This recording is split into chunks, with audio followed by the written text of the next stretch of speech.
Have you guys heard of the Rooftop pastor? His name is Corey Brooks. He's a pastor in Chicago.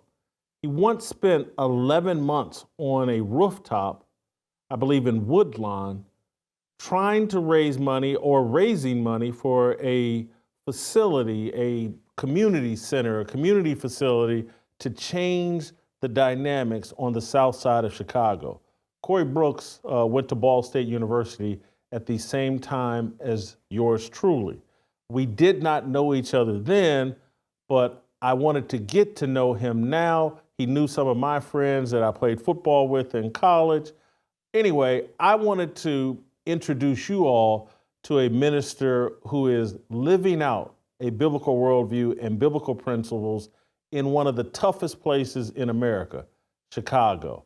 Here's a little background, a news story about the 11 months he spent, I believe 2 or 3 years ago, on a rooftop in Chicago raising money so that he could build a type of facility that he thinks will make a huge impact in Chicago. Let's play the clip. Chicago's famous rooftop pastor has finally come down from the rooftop after 343 nights. Pastor Corey Brooks today ending his rooftop vigil to break ground on a new community center for Woodlawn. 11 months ago, we had $0 to build a community center. But now here we are, 11 months, and we have $20 million. With his feet back firmly on the ground, Pastor Corey Brooks and a group of business and political leaders performed the ceremonial groundbreaking. 1, 2, 3. For the past year, Pastor Brooks has been sleeping on a rooftop to raise money and awareness to build the 89,000 square foot Leadership and Economic Opportunity Center at 66 and King Drive, across the street from Brooks New Beginnings Church. Sometimes you can't see that vision if God didn't give it to you. And so I'm grateful that God gave you the vision. The center will have classrooms, community rooms, restaurants, a gym, and a swimming pool, a gathering place for entrepreneurs and artists.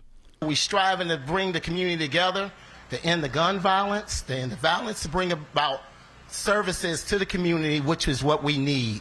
The total cost of the project is $35 million, which means Brooks will need to raise another $15 million before the center can be completed. He says he decided to go ahead with construction anyway and believes it will be fully funded by the time it's ready to open in 2 years. We decided we wanted to go forward and not wait because it's the perfect time. People really need the assistance. We really need the help, and we really want to see transformation take place. So there's no better time than right now. Now, you might remember 10 years ago, Pastor Brooks slept on a rooftop for nearly 100 days to raise enough money to tear down a crime-ridden hotel, which is now the site of that community center. Today, you're going to meet Corey Brooks. And I think it's important for me to introduce you to him because earlier this week, we spent a lot of time talking about Mark Lamont Hill and him going to a church on the south side of Chicago, St. Sabina.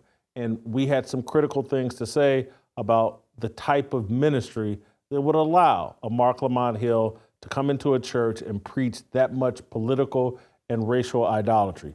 Corey Brooks is a true evangelical disciple.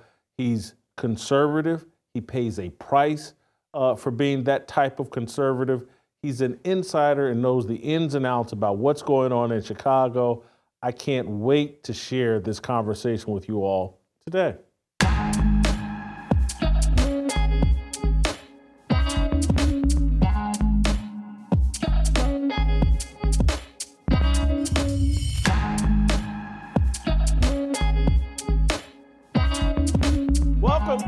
Welcome to Fearless with Jason Whitlock. I'm Jason Whitlock, your host. Happy Friday. Thank you for joining me. I'm so excited to be introducing you guys to Corey Brooks today. I want to thank our great friends at Good Ranchers for allowing me to do this. We need to sometimes spread the good news, and that's what we're going to do, and we can do that thanks to Good Ranchers. Use my promo code FEARLESS at goodranchers.com, and with your subscription, you can claim $100 off plus free smoked brats for a year while supporting veterans this Independence Day. It's time to revolt and claim your independence from the grocery store meat aisle. Thank you, Good Ranchers. Thank you for allowing me this opportunity to have this conversation with Corey Brooks. All right, let's roll out to Chicago and bring in Pastor Corey Brooks. Corey, welcome to Fearless. Awesome to have you. Thank Corey, you. we got to start. We got to start here. I don't remember meeting you at Ball State, but we were at Ball State at the same time. You know, some of my best friends in life. Did we ever meet when we were at Ball State? We probably ran across each other, but you know, you were too busy being a jock, so you didn't have time for us little people. You were big time athletes, so you know. But no, I don't think we passed each other. What years were you at Ball State? I was at Ball State from '88 to '91. Okay, so you're a tiny bit younger than me, but I believe in 1988, Frank, you did know Frank Barnes, correct? Absolutely, yes. Yeah, Frank was my best friend at Ball State, one of my best friends in life. Did you ever come to any of the parties that Frank and Chris Miles and Andre Barnett threw on New York Street? They had this. If you ever came to one of those parties, trust me, we met. And anyway, let me ask you one other question about Ball State, because there's another guy in Chicago with Ball State ties, Jeff Mann. And he's now Jeffrey X. He's in the Nation of Islam. Jeff Mann was on Ball State's campus at the same time as us, member of Omega Psi Phi, friends with a lot of my great friends. Did you know Jeff back from college? And Jeff. Do you guys ever run across each other? I know him very well. We've ran across each other a few times since we've been in Chicago, and I've talked to him a few times as well. So yeah, I know Jeffrey X very well. Awesome. So anyway, I got a lot of Ball State connections doing big things in the Chicago area. Nobody doing it bigger than you. So the whole rooftop thing, I know it was even before the community center. You can go all the way back to 2010, 2011. How did that come about? How did God put that on your heart? Well, it was after a funeral. A young man had been shot and killed in our neighborhood, and we decided to have the funeral at the church, as we do for a lot of young brothers being shot and killed. But it was coming out of that funeral that I realized we had not been doing as much as we could do, being in an area that was really violent. And I looked across the street and I saw the motel where there was at that time a lot of prostitution. It was oft-time called the Stroll because of the prostitution. The gangs were using it as a place to sell drugs and exchange guns, all kind of, activities that don't need to be in any neighborhood. And I just wondered, what could I do? And instantly, the Lord just put it on my heart: go on top of that roof and stay there and don't come down till you got enough money to purchase it and tear it down and start a plan to build a community center. And that's exactly what I did. November the 20th of 2011 till February the 24th of 2012, 94 days, I stayed on that roof and refused to come down in the winter of Chicago. And thankfully, we raised the money, we purchased it, and we tore it down. And since then, we're now starting a wonderful facility that is going to be life transformational on the south side of Chicago. Corey, are you from Chicago? Walk me through your childhood and then how you got this connection to Chicago if you're not from there. Absolutely. So I'm actually from Muncie, Indiana, where Ball State University is located. I went to high school in Muncie, Indiana, went to Ball State. Then after I went to Ball State, I went to law school at the University of Florida. Hold for one second there. Muncie, yeah. Did you go to Muncie Central? Did you go to school with Chandler Thompson? I'm a product of Muncie Central High School. I played basketball with Chandler Thompson. And I actually went on a Division I basketball scholarship to Armstrong State, and then I transferred back to Ball State, and I decided not to play basketball anymore. So I'm 1 year ahead of Chandler, and we're very close friends as well. All right, Chandler Thompson, for those of you who don't know, was a great Ball State basketball player, had one of the greatest dunks in NCAA tournament history, I believe, in 1989, 1990. I can't remember.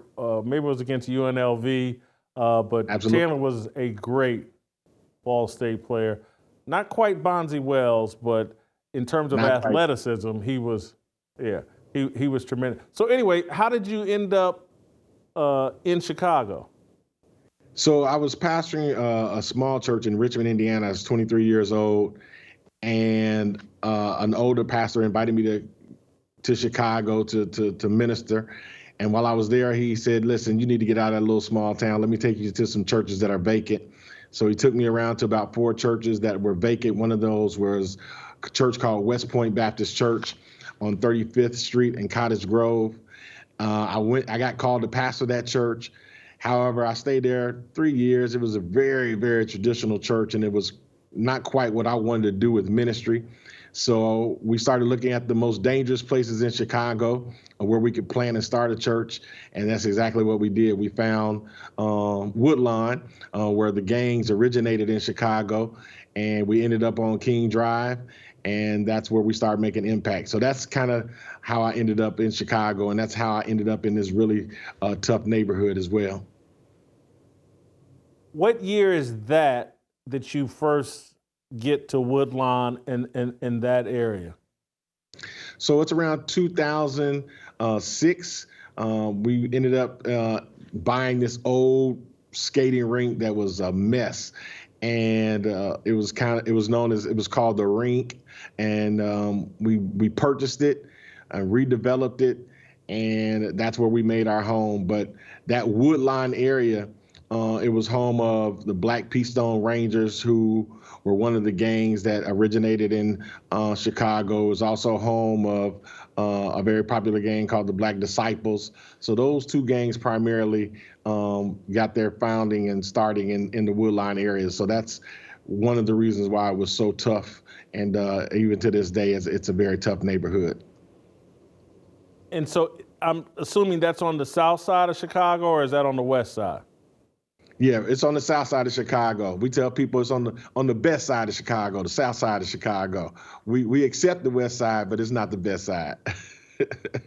And so is this something as a young kid? Because again, you go into ministry at 23, so maybe it was on your heart even at 5, 6, 8, 9, 10 years old, I don't know.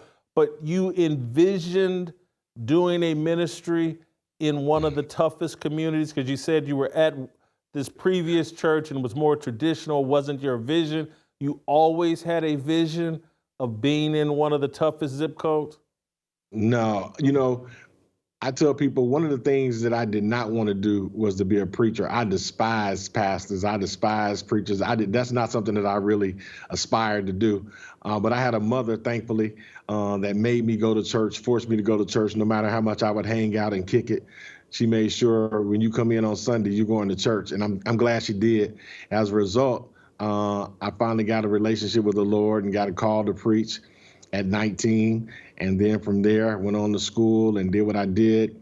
And, when I got called to pastor in Chicago, I was real ignorant to what was going on in Chicago. I'm from Muncie, Indiana, a little small town. I didn't know anything about gangs. I didn't know anything about the crime. I didn't know anything about all the stuff that was going on. So when I got to Chicago and I started learning all the intricacies of Chicago, specifically around the violence that was going on, my heart was just drawn to that. And I tell people that I'm kind of glad I didn't know about a lot of the things in Chicago, because if I did, I probably wouldn't have been so courageous to do some of the things that we've been attempting to do. So it was all about being called to a specific area and really feeling a heart and a passion toward people in that community. And so you get there in 2006, 2007. How was the reception? How you say these gangs were founded there? How did the people in the community receive you? How did the political system in Chicago receive you? How was the reception? It started off really good. Our church was fruitful. It was growing. We were being very productive. And at that time, my politics were kind of hidden. I didn't even talk about politics. I didn't even let anyone know my political beliefs. I've been a Republican ever since I was at Ball State, a conservative, so to speak, at Ball State. But I just never talked about politics. And so people were receptive, and our church really grew, and we really moved in the neighborhood and did a lot of great things to help a lot of people. And as a result, our church was growing and it was flourishing. And all of that was happening all the way up until the point to where I started making certain statements and certain things about my political beliefs that we started getting a little attention. So why did you do it? Some people would hear that and say, hey, the church is growing, things are going well, leave your politics out of it. Why did you bring your politics to the forefront? Well, I started seeing firsthand, Jason, that in Chicago, there's such a Democratic stronghold and such an allegiance to thinking one way that people have bought into this idea and mindset that the Democratic way is the only way. And I was able to see firsthand how much detriment that caused to our community, from the policies that were put in place to the educational issues that we were dealing with, the environment of not having strong economic foundations, but everybody was still yet beholding to these same individuals and this same philosophy all the time.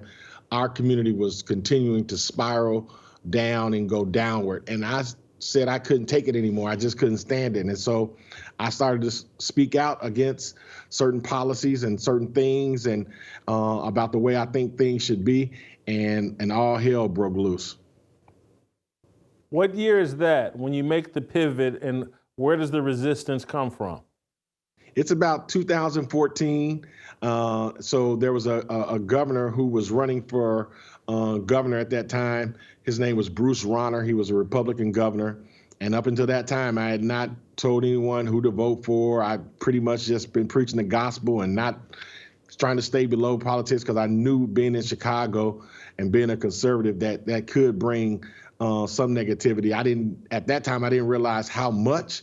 But after I came out and said, hey, I want people to vote for this guy. I think his policies are right. I think he's going to make positive changes. And I didn't know they were going to start running commercials with me in the commercials and social media ads with me in the ads. And I became like kind of the forefront of leading his campaign. And he ended up winning.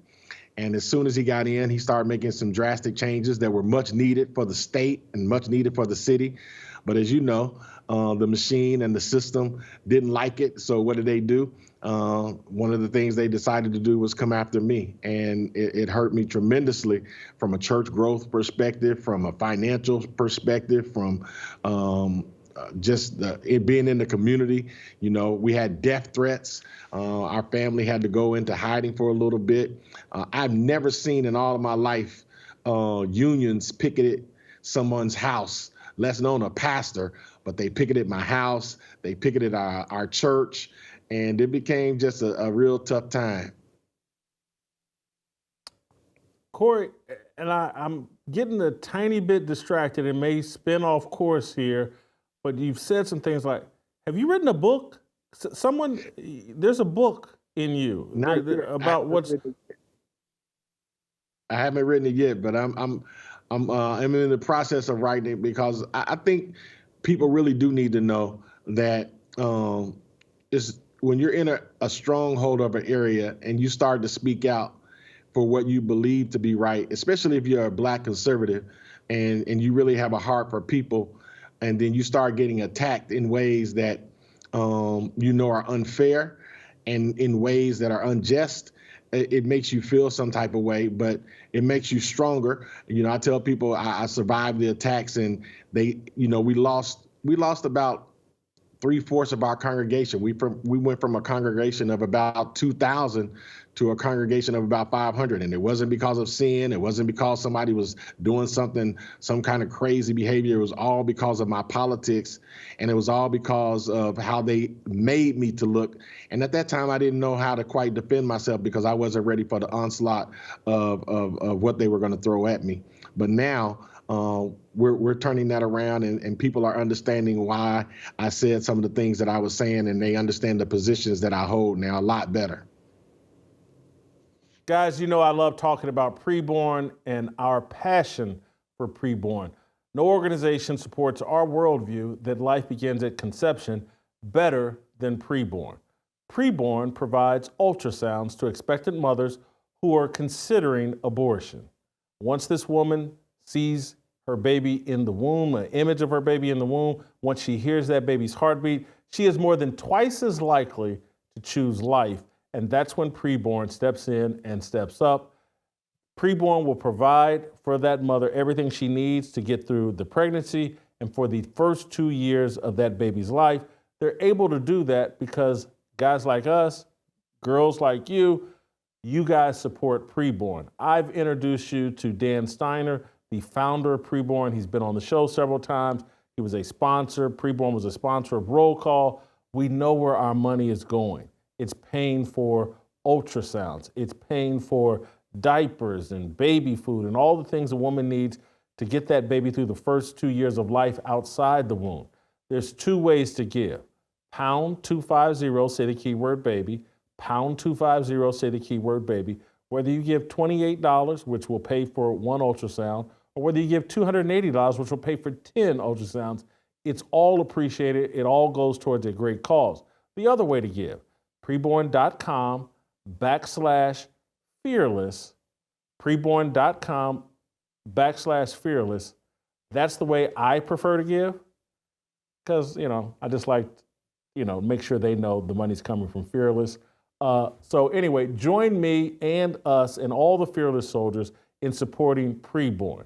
It will make you feel good. You'll know your money is being well spent and serving a great cause. We're fighting a demonic, evil culture that wants to kill babies. There's a way we can fight back. Pound 250, keyword baby, or visit preborn.com/fearless. Corey, I want to apologize because you and I connected over Twitter several months ago. And clearly, I owe you an apology because I should have connected a lot sooner.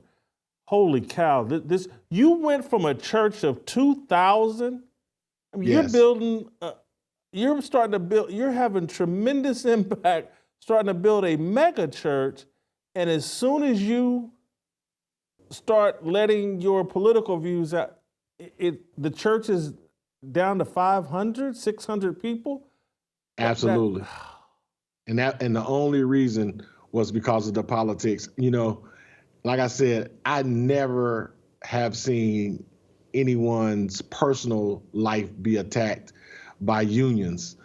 But I remember distinctively one morning, my wife saying, "Hey, there's a lot of noise outside." And mind you, Jason, I'm in the hood. I wasn't living downtown. I wasn't living out in the suburbs. I'm living in the hood. I'm living in the same place that I was pastoring. And she said, "There's a lot of noise outside." And I look out the window and I was totally shocked. Here are a busload of union people picking in my house. A few minutes later, I get a phone call. "Pastor, you got to get to the church. You're not going to believe it. It's here picketing the church." They had 3 busloads of people picketing the church, and man, I was so hurt. The news cameras were there, so it's documented. But I said, you know what? I'm gonna turn this into something better. I'm not gonna let it make me bitter. So I rushed to Dunkin' Donuts and bought all the donuts I could buy, got all the water I could buy with a cooler. And as they're picketing and with the cameras there, I'm serving them donuts and I'm serving them water, and they're calling me all kind of names.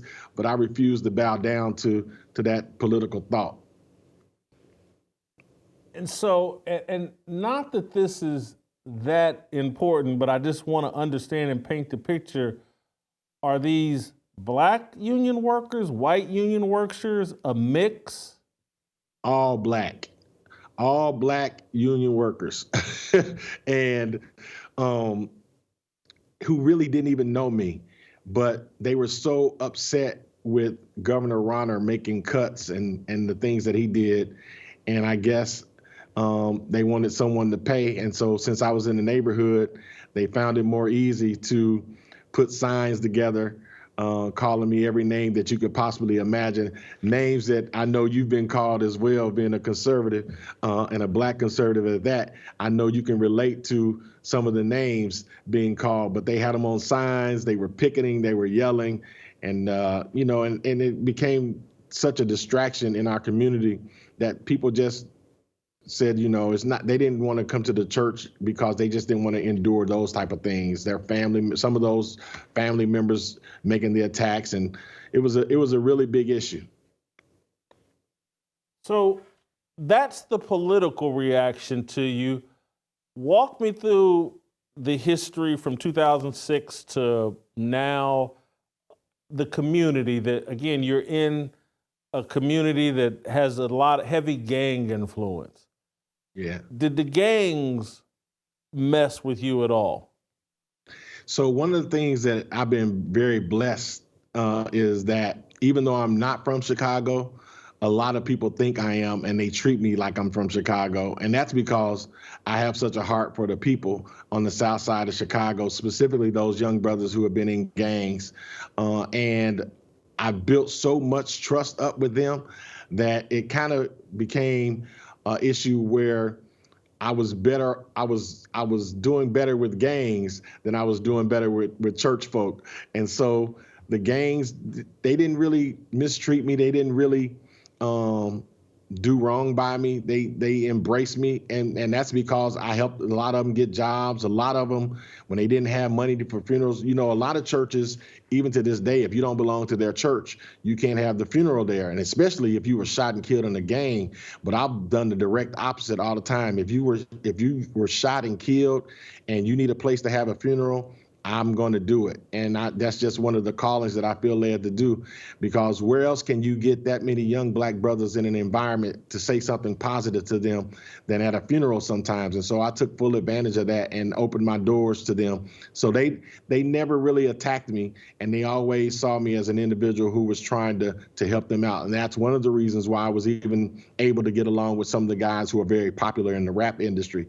I didn't have to give up my values or what I believe in. And when they would get in trouble, they would call me like Chief Keef, Little Dirk, all those guys. I know them very well, and I've had a chance to minister to them extensively. This is fascinating, man. Holy cow. So 2014, you make this pivot. You're in Chicago. You're running a popular church. This is Barack Obama's home court, Chicago. Yes. How did you have any history with Obama or people connected to Obama? It seems like Obama would be someone who might force the political system to treat you better, given the success you were having. But your relationship with the Obama administration or Obama political machine in Chicago? So as far as the Obama political machine and administration, they never were receptive to me. And that's part of the reason being because my message was diametrically opposite of some of the things that he would be saying. And so my policies are definitely opposite of his policies. The Woodlawn area is the area right now where they're building the Obama Center. And so his wife, the street where we minister, where they call it O Block, named after a young man named O.D. Perry, who was shot and killed. They took the O in his name and started calling it O Block. It's really Parkway Gardens. Michelle Obama, her family started out in Parkway Gardens. And so the neighborhood is very well known, I'm sure, by President Obama, but no, I've never had the opportunity to sit down with him or to talk about policies or agendas or anything like that, nor unfortunately would I support, the policies that he pushes. But as far as you know, which is another reason. Go ahead. Yeah, I was going to say, which is another reason why I was under so much attack by, black preachers and black politicians in Chicago. If you don't support Barack Obama in Chicago, you're damned. And so that's kind of how it was. As far as you know, though, the Obama administration, no one of his underlings caused you any problems, unless maybe it's these ministers you're talking about who, are in the hip pocket of the Democratic Party. Yeah, I can't say directly that he caused me any issues, but I can say his supporters caused me severe issues. I can say the people who are fully engaged in supporting his efforts were definitely individuals who would cause hardship and difficulty for me to do ministry on the south side of Chicago, and definitely try to alienate me from being productive.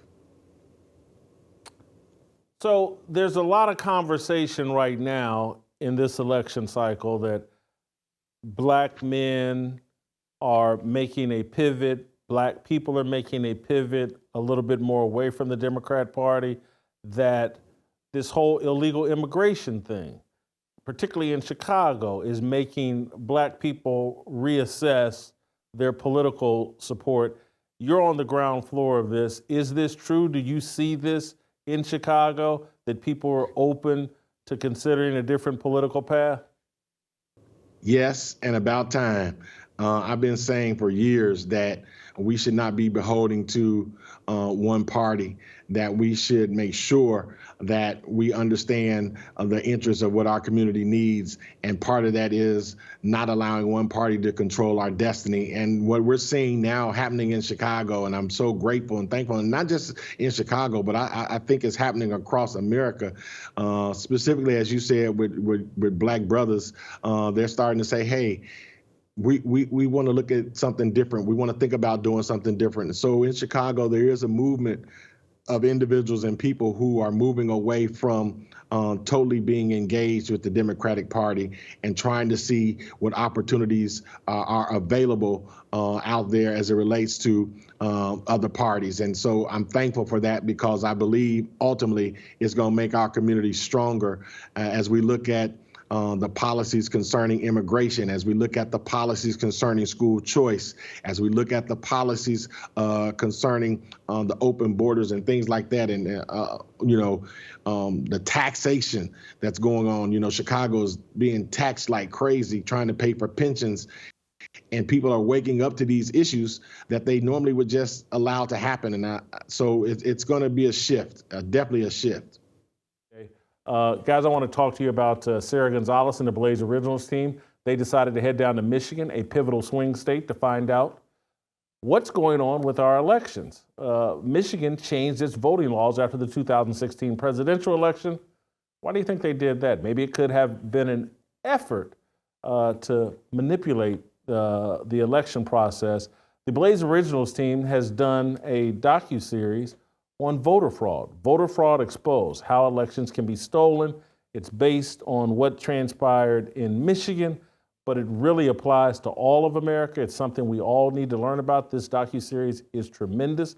Voter fraud is the promo code you can use at blazeoriginals.com/Whitlock to get a $30 off an annual subscription to Blaze TV. So you'll have access to all of our great docuseries, including Sarah Gonzalez's deal, Voter Fraud Exposed, How Elections Can Be Stolen.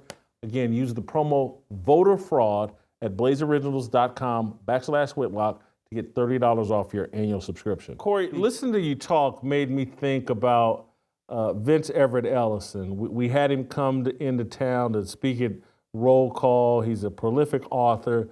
He's said some very fascinating things about Martin Luther King and the 1964 Civil Rights Act.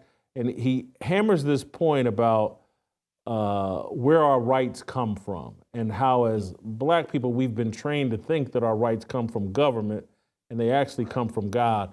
I want to play this clip and get your response. And in the museum, they had the I Have a Dream speech looping over and over again. And I was sitting there watching the speech. You know, King could rock this speech, right? Very good speech. And I was enjoying it. And I heard Martin Luther King say something in that speech. I'd heard this speech 1,000 times, just like you have. The great writer Thomas Wolfe said, you can see a thing 1,000 times before you see it once. And this is one of those Thomas Wolfe moments. And I heard Martin Luther King say something in that speech I heard 1,000 times, but this time I heard it differently, and I said, that's the poison pill. I heard him say, 100 years after the Emancipation Proclamation, the Negro is still not free. I said, that is a lie. I was born free. My freedom is a gift from God. According to John Locke, my gift is an unalienable right. An unalienable right is a right that's irrevocable, non-transferable, and unsellable. You don't ask government for that freedom. You defy government to come try to take it from you. So I hear this, I said, that's the poison pill. And ever since then, black folks been walking around marching and sweating and crying, asking government to give them something that they already have. Your thoughts on that? Yeah, that's how I live my life. I'm not asking the government for anything. I'm not going to be dependent upon government. I'm not going to let them try to make me think that I have to kowtow to their beliefs and wait on them to come in to save the day. I believe I'm a free black man, so you can't control me and make me think what you want me to think. You can't make me vote a certain way, that I have freedoms that only come from God. And I'm like him. I dare anyone to try to take that from me. And when you do try to take it from me, you know, I pastor in the hood, Jason, so I still got a little hood in me. I'm going to show you to the point to let you know I'm not going to go down that easy. Yeah, Vince said he got a 38 in Jesus Christ that keeps the government off of him, and I can relate. I want to read a couple of your tweets that I've found interesting in recent days, weeks, and just have you expound on them. But I saw this the other day about last weekend. At least 67 people shot, 8 fatally from Friday night to Monday morning in Chicago. This is why we created Project Hood, Hood, and are building a $40 million facility to model how to stop violence in impoverished communities. Shootings and murders are down in our neighborhood because of our work. You could expound on those thoughts. Yeah, so we created Project Hood. Hood stands for Helping Others Obtain Destiny. We're in the process of building this fantastic leadership and economic opportunity center where we're dealing with opportunities. You know, a lot of people want to make you believe that you can have equity of outcomes, but we don't believe that. So we try to create equities of opportunities. We try to make sure that individuals in our community have the opportunities that they can to change their lives. And we believe when you give them the opportunities that they take advantage of it, and you come alongside them and assist them to be independent of the government, that they can totally transform their lives. And we're seeing that every single day, whether it's hiring brothers who were in violence and now they're in construction classes, learning trades, because we're really big on the trades, taking them to trauma counseling and helping them to repair their families, because we're really big on the family. And so when you do that, we believe that's how you drive down violence. And we're proving it. In 2014, the Chicago Sun-Times said we were the most dangerous neighborhood in all of Chicago. O Block is documented. But now you come to our block now, it is not the most dangerous block. We're not even in the top 30 in Chicago. And that's because of the work that we do every single day in the neighborhood and transforming the neighborhood. So O Block, notorious, infamous, that's your community, and it has gone from one of the most dangerous communities in Chicago to now it's not in the top 25 communities, Correct. top 30. Correct. How did y'all do that? We did it with, first of all, building trust and serving the community.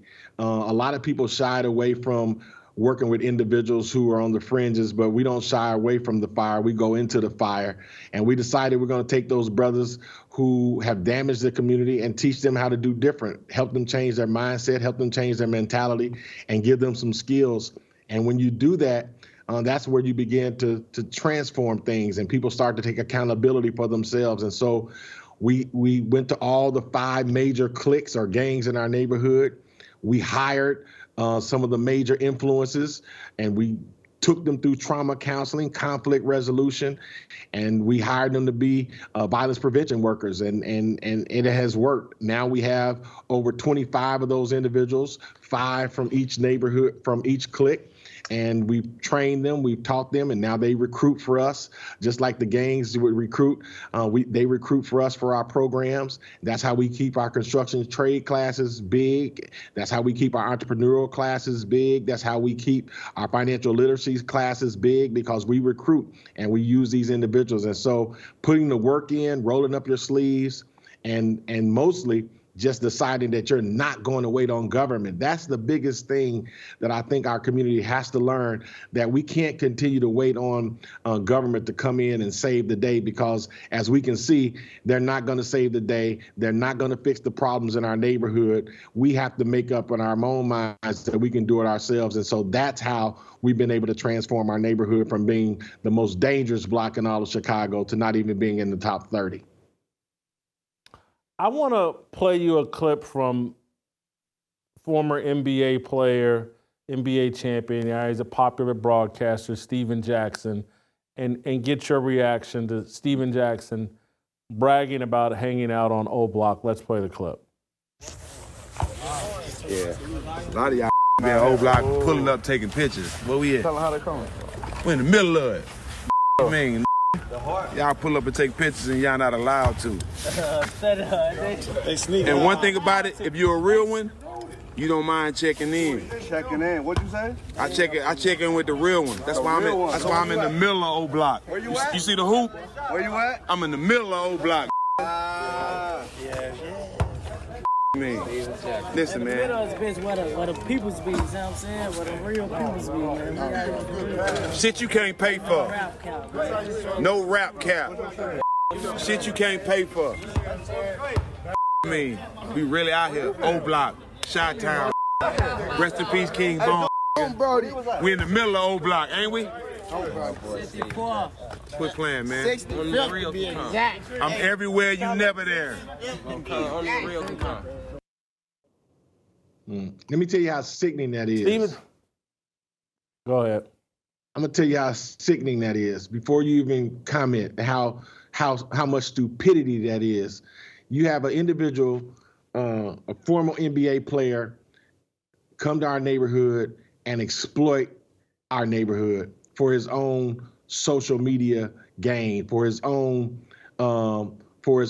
leverage or influence to heighten his own popularity. Clout. This is how sickening it is. The young boy that he's in the picture with, T.Y., at that time he would have been 15. That young boy right now is in a detention center for murder. That young boy that we just wrote letters for so that the courts would consider not moving him to adult court, but letting him serve in juvenile court. That young boy just was sentenced to have to go to adult court. And in just a few weeks, he's going to be moved to adult jail in Cook County.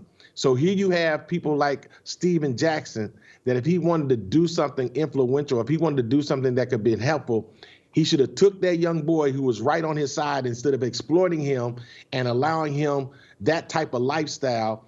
He could have maybe showed him a different way. And unfortunately, that's the mindset and the mentality that we have to fight with our own people. People who have become celebrity status, but still see that they need to glorify gang life, checking in, glorify drug life and rap life. And these are the things that unfortunately are tearing our community apart. And it sickens me and it breaks my heart because I know that young boy so well. I don't have anything to add to that. And that was not rehearsed or planned. I wasn't even planning on asking you about Steven Jackson. We found that in real time and just wanted to play it and get your reaction. I want to read another one of your tweets. And this is, I think, in the past 24, 48 hours, or certainly in the past week. Disliking my politics or me as a person is one thing, but punishing my organization in our neighborhood because I'm a black conservative is unacceptable. We deserve equal support. Hashtag equality, community support, fairness, Project Hood. What provoked you to tweet that out? You know, the mayor's office, the city of Chicago, they do all this talk about equity and all this talk about inclusion and equality. And here we are on what has been called the worst block in the country. And we're building a $40 million facility. And the city of Chicago has not yet raised one finger to assist us or help us. And we filled out every grant, every application. And mind you, I did it against my own beliefs. I didn't even want the government to be involved anyway. But I have staffers, I have a team, I try to listen to them. I have a lot of young, smart guys who think differently. So, you know, they want to fill out grants to get help with the center because it's not about me, it's about the neighborhood. Each one of our grants was rejected. They have a community empowerment grants that they have for the city of Chicago that people apply for. And we were told to apply.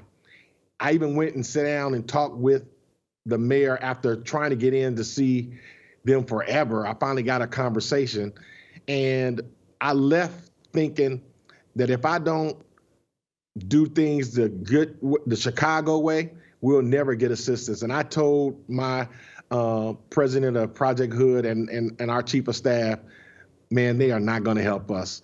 My politics is too different.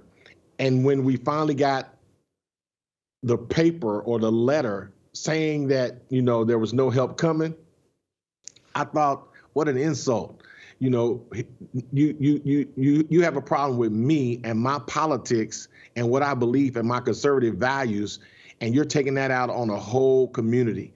And so I had enough, and I could been silent enough and not said anything about it. And I just decided, you know what, I'm gonna start being as loud as I can. They want to be loud about what they believe and their equity and their woke and their equality type stuff. I'm going to show people the real, the truth of the matter of how disingenuous they are as it relates to helping people in our community. You said something about doing it the Chicago way. What's the Chicago way? The Chicago way is you got to go along to get along.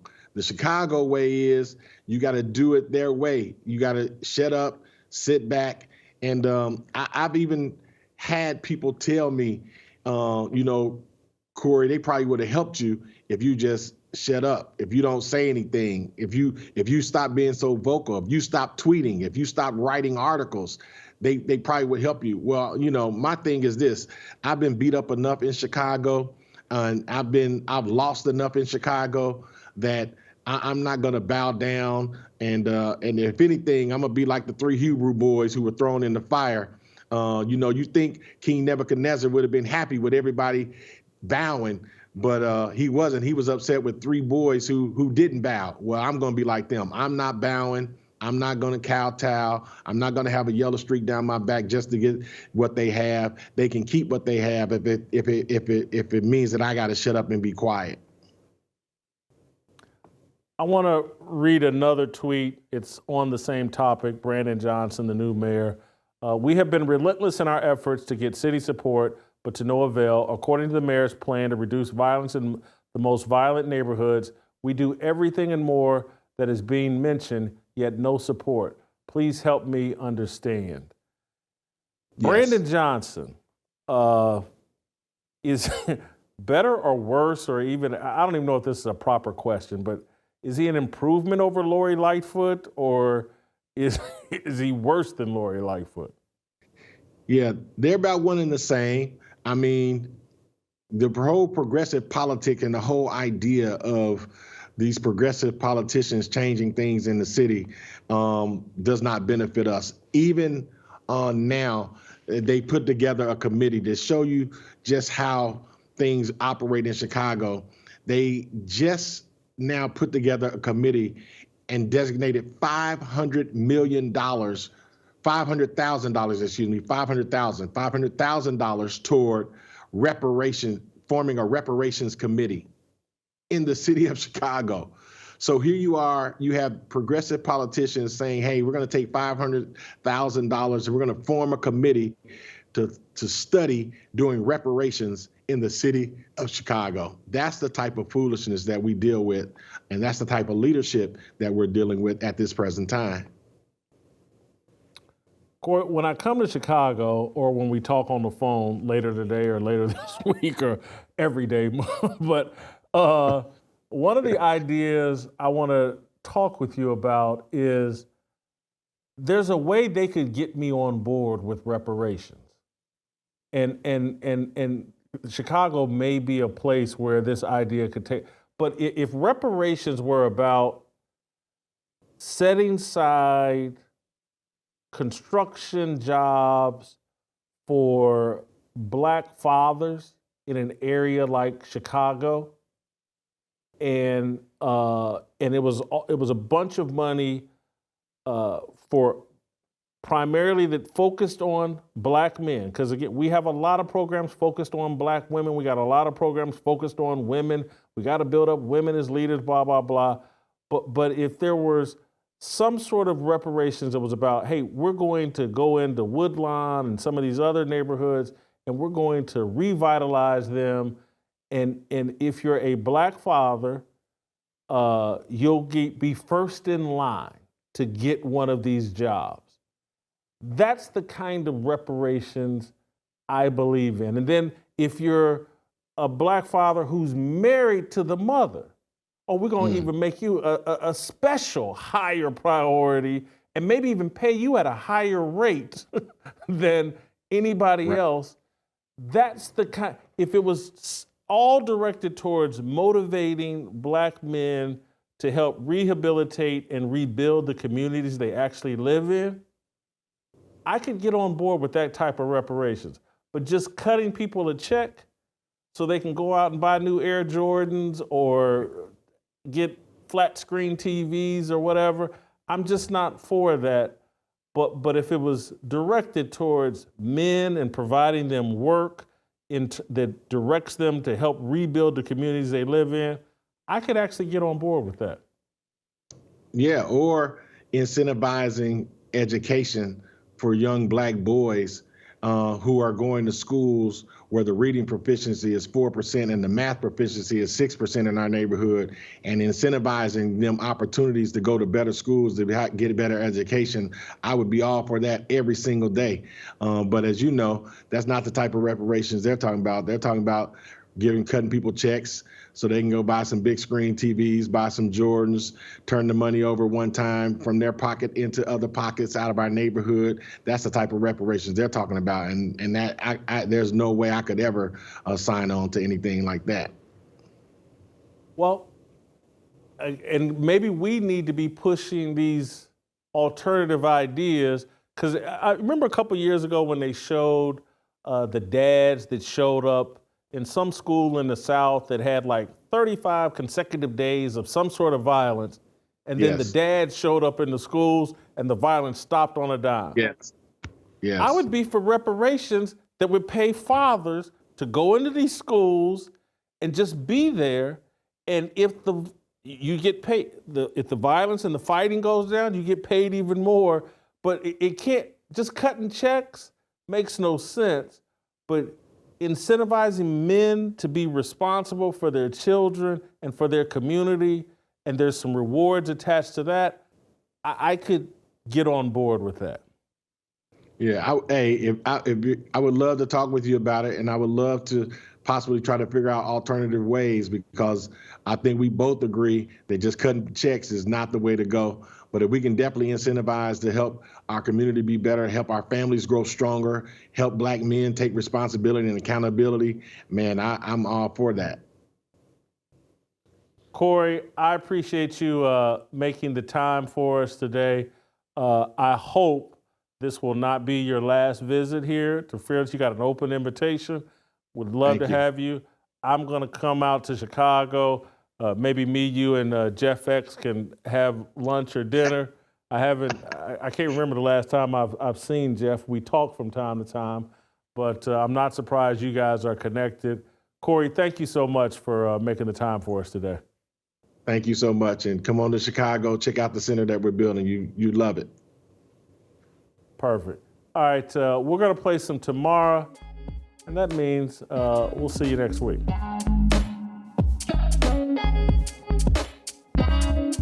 Waiting for the countdown, coming off the breakdown, standing in line for freedom. Looking for a breakout, feeling like a standoff, nothing in life like freedom. Came in like a fighter, striking like a ladder, making all these moves for freedom. I want freedom. No negotiation, my sister, no relation. We all just wanna have freedom. Sitting on a corner, never been alone. I'm breaking my back for freedom. Blessed, we are living, get back. We are receiving, all deceiving. We all wanna be free. We want freedom. I wanna be. I just want. I wanna be. I just want. I wanna be. I just want.